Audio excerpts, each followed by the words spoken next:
Today marks the 22nd anniversary of the U.S. Embassy bombings in Kenya and Tanzania. The explosions that were heard around the city killed hundreds and injured thousands, changing life as we've known it.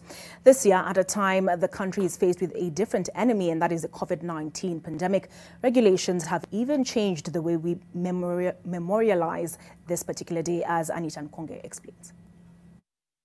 Exactly 22 years ago, a truck filled with explosives drove and then proceeded to force themselves into here, which was once the United States of America's embassy. What would transpire next would completely change our lives forever.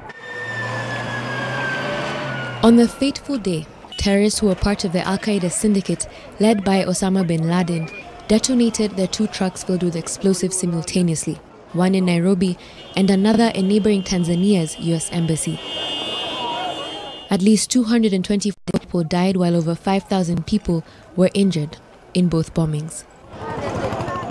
Recorded in history as Kenya's first major terrorist attack, it then birthed a new way of life in respect to security protocols, especially in public spaces. Every building you now enter most likely requires you to pass through stringent security checks. Well, at least after the attack. Gone are the days you could just leave your bag hanging around. Your phone is most likely being tapped and conversations recorded. Things have even changed when you're flying. Initiatives such as the Nyumba Kumi Neighborhood Watch have also been created, all in a bid to protect and thwart future potential terrorist attacks. However, fast forward 22 years later, and another sinister yet invisible enemy has significantly rearranged and completely changed our lives once more: the rise of the coronavirus pandemic. Social distancing and avoiding public gatherings in a country where close contact and congregating is common has become the new normal.